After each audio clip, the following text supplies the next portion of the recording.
नमस्कार, आप देख रहे हैं राष्ट्रहित टीवी। आपके साथ मैं हूं अंकिता। इस बार लोकसभा चुनाव में मोदी सरकार ने नारा दिया है, अब की बार 400 के पार। और इस सेट टारगेट के लिए बीजेपी ने दरिया दिली दिखाते हुए अपने दरवाजे भी खोल दिए हैं।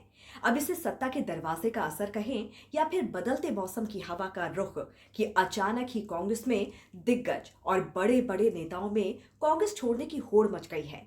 एक के बाद एक कांग्रेस के विकेट गिर रहे हैं और उनको बीजेपी में टिकट मिल रहे हैं। दरअसल बीजेपी ऐसे नेताओं को भी टिकट दे रही है जो दूसरी पार्टी छोड़कर आए हैं, यानी उनका वेलकम टिकट से किया जा रहा है। लेकिन अभी जिन बड़े चेहरों की बात हो रही है वो चौंकाने वाले हैं।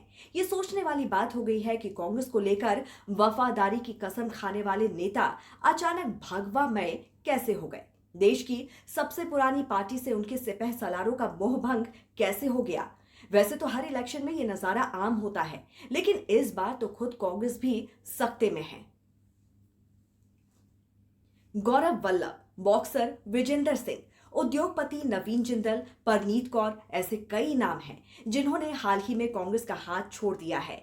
इतना ही नहीं, कांग्रेस के 16 नेताओं ने पार्टी से इस्तीफा देकर बीजेपी ज्वाइन कर ली। पूर्व रक्षा मंत्री A.K. एंटनी के बेटे अनिल के एंटनी भी कांग्रेस छोड़कर बीजेपी में शामिल हो गए।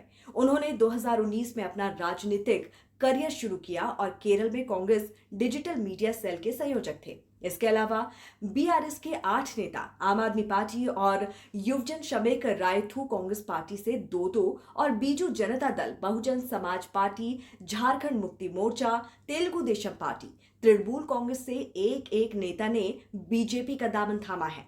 तो बड़ा सवाल यह है कि आखिर क्या वजह है कि कट्टर कांग्रेसी कहलाने वाले गौरव वल्लभ, संजय निरुपम और मिलिंद देवड़ा जैसे नेता कांग्रेस से कन्नी काट रहे हैं। साल 2024 में अब तक 12 दिग्गजों ने कांग्रेस के हाथ जोड़कर टाटा बाय बाय कर लिया है।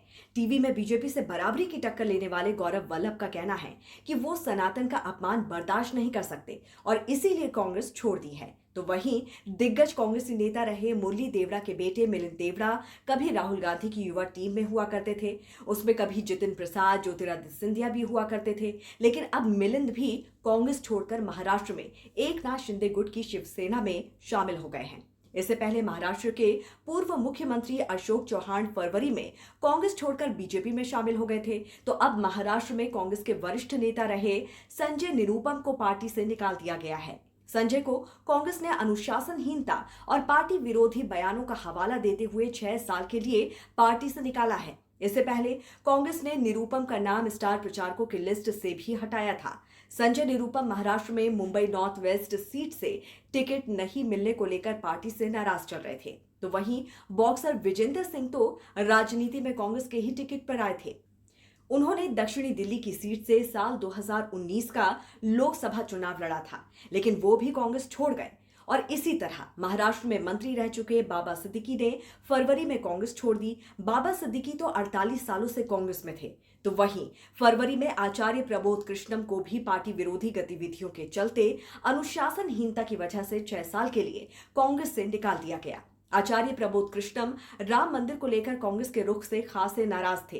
प्रबोध कृष्णम राम मंदिर प्राण प्रतिष्ठा के कार्यक्रम में शामिल भी हुए थे। कांग्रेस से निष्कासित होने के बाद आचार्य प्रमोद कृष्णम ने अपने एक्स हैंडल पर एक पोस्ट में राहुल गांधी को टैग करते हुए लिखा था, राम और राष्ट्र पर समझौता नहीं किया जा सकता। इसी तरह कांग्रेस प्रवक्ता रहे रोहन गुप्ता ने भी मार्च में कांग्रेस छोड़ दी। पार्टी छोड़ने से पहले रोहन गुप्ता ने अहमदाबाद पूर्व लोकसभा सीट से अपनी उम्मीदवारी भी वापस ली थी। इसी तरह गुजरात में अर्जुन मोढवाडिया कांग्रेस के सबसे प्रभावशाली नेता माने जाते हैं। उन्होंने भी कांग्रेस छोड़ दी। वो पोरबंदर से विधायक थे और कांग्रेस से 40 साल से जुड़े हुए थे। ऐसे में बड़ा सवाल यह है कि आखिर कांग्रेस छोड़ने वालों को कोई रोकता क्यों नहीं है। तो इस पर आपकी क्या राय है, जरूर हमें बताइए कमेंट करके। नमस्कार।